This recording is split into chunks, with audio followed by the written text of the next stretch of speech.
தங்கச்சி வா. ஏன் தங்கச்சி என்னாச்சு? அண்ணா அம்மா காலையில ஆக்டோபஸ் மீன் வாங்கிச்சானே.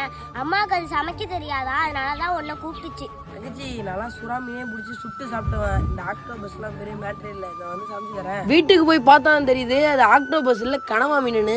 அப்புறம் என்ன அதை மஞ்சத்தூள் போட்டு நல்லா அலசி கழுவிட்டு அடுப்புல சட்டி வச்சு சட்டியில எண்ணெய் ஊற்றி பட்டை கிராம்பு கருவேப்பிலை வெங்காயத்தெல்லாம் போட்டு வதக்குன்னு வதக்கிட்டு அதுக்கு மேலே இஞ்சி பூண்டு பேஸ்ட் போட்டு ஒரு வதக்கு சின்ன சின்னதாக கட் பண்ண பச்சை மிளகா போட்டு ஒரு வதக்கி விட்டு அப்புறம் லைட்டா புதினாவும் கொஞ்சமா தக்காளியும் போட்டு வதக்கிட்டேங்க. கடைசியா தேவையான அளவுக்கு உப்பு சிக்கன் மசாலா குழம்பு மிளகாய் தூள் மஞ்சத்தூள் சேர்த்து அப்படியே நல்லா கிண்டி விட்டு கொதன்னு வந்ததும் அதில் கனவா மீனை போட்டு ஒரு பெரட்டி வேக வச்சு எடுத்தா கனவா ஃப்ரை ரெடி.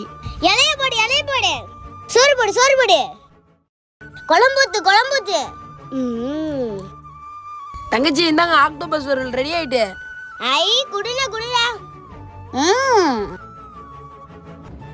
அண்ணா இந்த மீன் குழம்போட ஆக்டோபஸ் வறுவலை சேர்த்து சாப்பிடக்குள்ள செம்மையா